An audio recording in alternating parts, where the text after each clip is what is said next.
Hello বন্ধুরা, সবাই কেমন আছো? নিশ্চয় ভালো আছো। আর আমিও ভালো আছি। আমি তো ভালো থাকবোই, কারণ আমি এসেছি মায়াপুরনগর দ্বীপে। তার জন্য খুব মজা। চলো তোমাদের সাথে সেটাই শেয়ার করি। আজকে আমাদের ফার্স্ট টাইম। তো ফার্স্ট টাইমে আমরা কি করছি না করছি তা তোমাদের সাথে একটু শেয়ার করবো। আর আমার কি মজাই লাগছে। কেন বলো তো এত মজা? আমি পুরো পাগল, মায়াপুর বিনা পাগল। আমি আগেও মায়াপুর আসার জন্য অনেক চেষ্টা করেছিলাম, কিন্তু আমরা না এখন যাবো কোথায় বলো তো? পুরো ইস্কনের গা দিয়ে আমরা।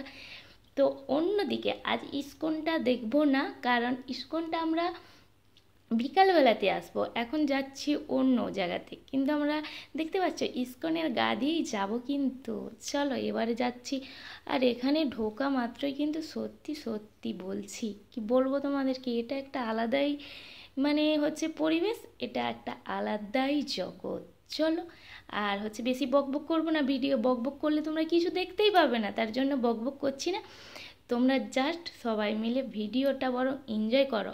আর কি সবাই এনজয় না, সরি, এখানে এনজয় করা নয়, মন ভরে দর্শন করো আর কি।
সত্যি মায়াপুরে অনেক মন্দির রয়েছে, সব মন্দির আমাদের দেখা সম্ভব না, কারণ আমরা কিছু বড় বড় ভালো মন্দিরের উদ্দেশ্যে বেরিয়েছি। সবই মন্দির ভালো, এখানে কোনো মন্দিরও কোনোটা খারাপ না, মন্দির মানেই সব জায়গা ভালো।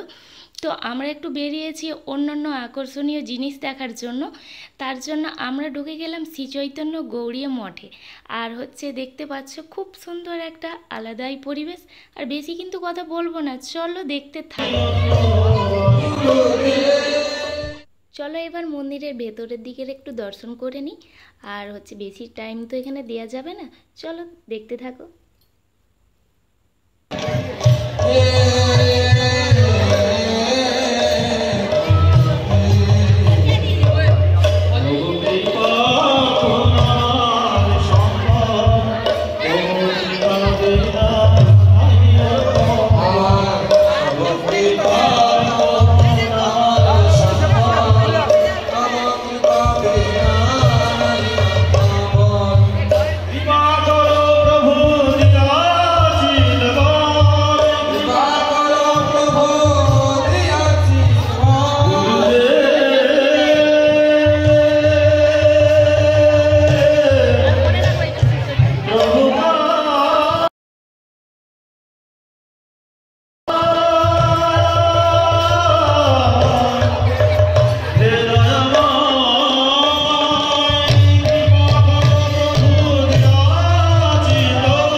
থাকি ছায়ে শ্রীকৃষ্ণ চরণ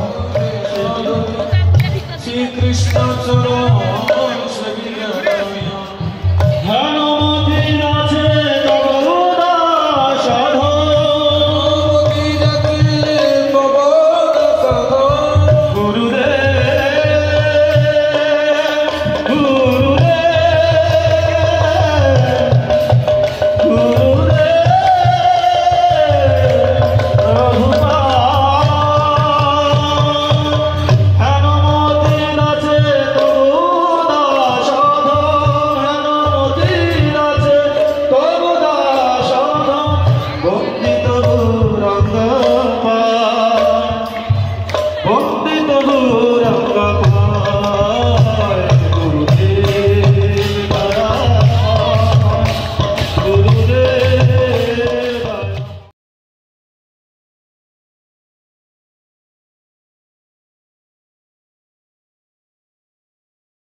জানো তো বন্ধুরা, এমন সুন্দর দৃশ্য আমি দেখতে পাবো কোনোদিন ভাবতেই পারিনি।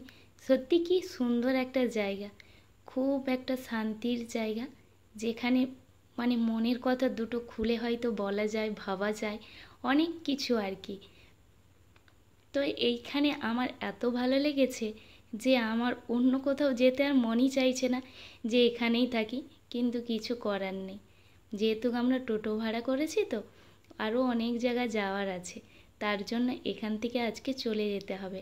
আর যেখানে আরও অন্যান্য জায়গা যাচ্ছি, সেই ব্লগটা তোমাদের সাথে পরের পার্ট 2 এর ব্লগে তোমরা দেখে নেবে। হ্যাঁ হ্যাঁ, সবাই দেখছো, কিন্তু একটা লাইক কেন দিচ্ছ না বলো তো? আর একটু তো কমেন্ট করতে পারো হরে কৃষ্ণ বলে। তো দেখতে পাচ্ছ 8 থেকে 80 সবাই হরে কৃষ্ণতে মেতে আছে, কি ভালো লাগছে না?